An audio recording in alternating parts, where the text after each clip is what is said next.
Buenos días, hoy os traemos un programa muy especial. No os vayáis porque comenzamos.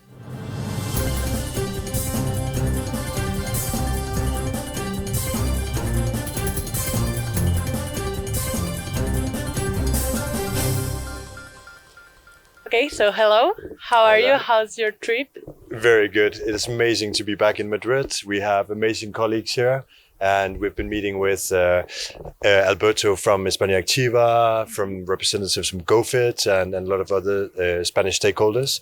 And it's always a great pleasure being back and, you know, seeing how the Spanish sector is evolving even after a difficult time during the pandemic. Okay, well, I see that you've been busy. Yeah. So can you tell us about your professional career? Yeah, so I was educated in political science and European studies. And I got hired for a job by a group of physiotherapists and investors in our sector to set up a chain in Denmark of medical fitness clubs. So basically clubs combining fitness and health services, especially physiotherapy. And that was basically my way into the sector. I got a really, really good colleague when I got in touch with EuropeActive called Alfonso Jimenez, who has been a good friend and a close colleague for a long time. He happens to be Spanish as well. And yeah, then I got into the board of EuropeActive and eventually became the CEO a couple of years ago, right before the pandemic. That's amazing. Oh my God. Okay, so when did you start EuropeActive and why did you decide to join the team? Yeah, so basically when I was setting up this chain in Denmark, we needed common standards for our personal trainers. So we needed an objective standard that could quality assure the service of our personal trainers. And the only credible body in Europe doing that at the time, and still is, was EuropeActive. So I got in touch with the EuropeActive team. It was a much smaller team back then, but I was fortunate to meet Alfonso Jimenez, who was one of the very visionary guys, still is, for our sector, who has been promoting skills for our sector for a long time. And that got me onto the Standards Council of EuropeActive back then. That was the council setting the professional standards for our industry. Alfonso was the chairman. I became the vice chair, then board member, and then CEO. Wow. So I've been around for a long time with EuropeActive. Yeah, I see. Okay. So how was the situation of EuropeActive at that time and how has it changed until now? So obviously the pandemic has changed a lot. And I think, you know, Winston Churchill, the former British Prime Minister, said that never let a good crisis go to waste. And it sounds a little bit cynical maybe, but it really means that when everything is up in the air, you can sort of, if you have the right strategy, you can land things in the right places. Mm-hmm. And I think EuropeActive was at a point where it needed to change with the industry. And the pandemic has really shaken up things in the industry. And I'm not underestimating at all the challenges our industry is going through and the difficulties that many actors of our ecosystem are still feeling. Mm-hmm. But the good part of it was the chance to change things because of new circumstances, right? And I think we at EuropeActive developed a very strong transformative strategy, not only for the association, but for the sector in terms of becoming a public health solution, changing the paradigms and the objectives and the ideals of the sector during the pandemic. And then first and foremost, the EuropeActive team. We have a team, you know, including Carlos, who happens to be Spanish, but a team that represents the whole continent of Europe. At the EuropeActive team, Europe is our country. It's one country, right? Mm-hmm. We speak different languages. We speak different variations of English, but it really feels like you know, a great team representing the whole continent, the whole sector, and that's the best thing and most important thing during the pandemic as well. Having a great team culture and a positive spirit. I think so, that too. Okay, so how was your experience during the 2 years of pandemic under the point of view of the association board director?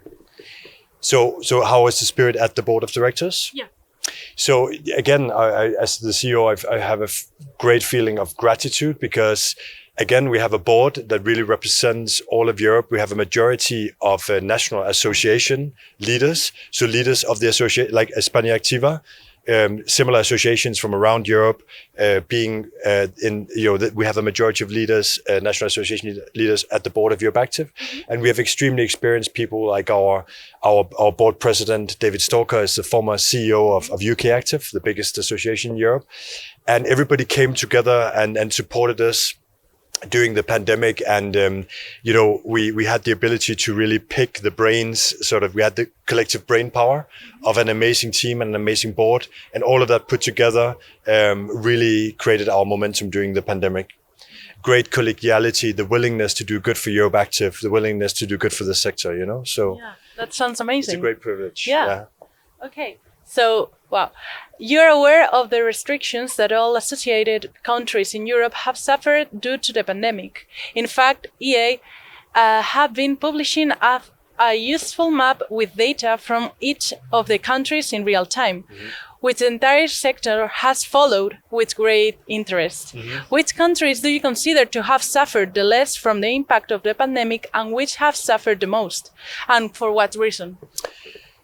Yeah, so it's pretty clear that the most important learning from the pandemic is to have strong associations, right? So to be able to speak with one strong voice. And in order to have our associations speak with a strong voice, we need data and reliable data. We need research, and we need public affairs, so political work. And the associations that had their house in order, strong associations, that had proper data, strong research, reliable research, and the political efforts, public affairs work. They were the ones that, were able to convince politicians and authorities to have the most workable restrictions for our sector, limiting lockdown periods, and so on. So, Spain did well in this regard. In fact, EuropeActive and the network around them were the first ones in Europe to achieve essentiality status with the regional government of Madrid during the pandemic, which means that the regional government of Madrid recognized our sector as being essential to public health. This was the first place in Europe that happened, and now it's the objective of our public affairs work in all of Europe to be essential, right? Yeah. Okay. Do you consider an action plan in case a similar situation occurs again? The most important learning as well is to have strong associations. And we've really felt at EuropeActive, and working closely with our association partners in every country of Europe, that the sector's willingness to support our industry associations is much stronger and clearer than before the pandemic. So the resources coming from the sector coming into the successful associations. You cannot say that this is happening per se with every association, but the ones that had a strong and clear strategy to represent the sector and be one strong unified voice for the industry during the pandemic, they received a lot of support during the pandemic, including EuropeActive, which means that we have actually been able to grow our team and our resources during the pandemic. And that also goes for EuropeActive, by the way. So yeah.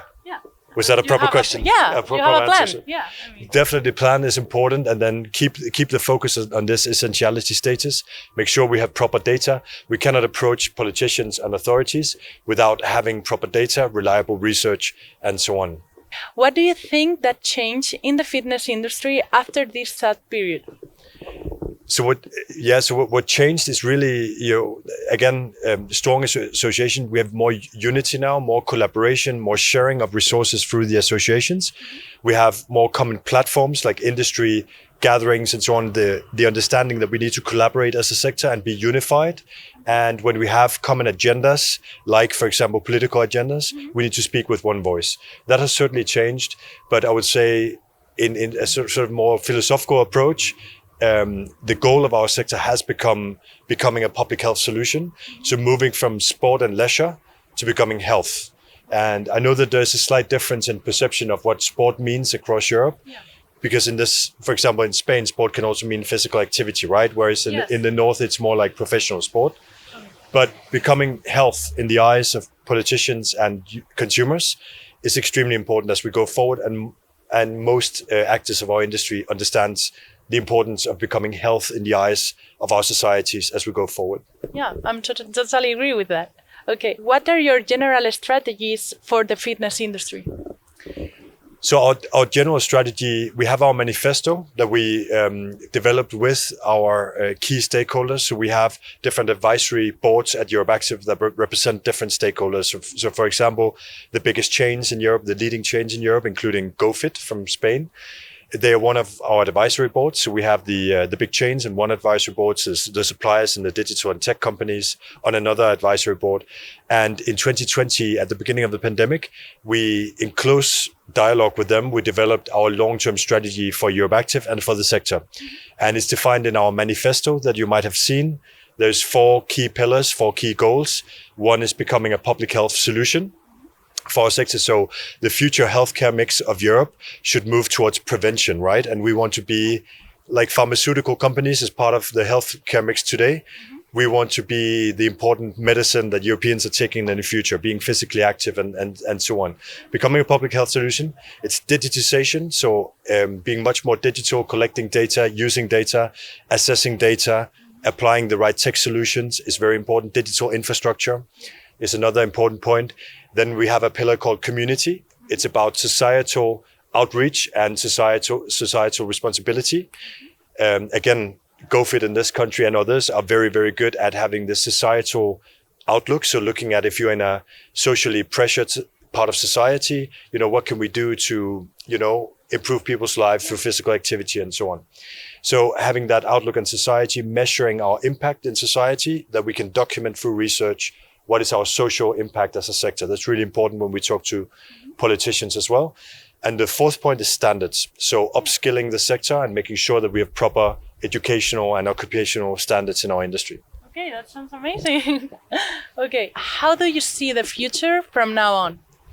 So long term, it's a very bright future for our industry. There's no doubt about it. The European population is getting older on average across all European countries.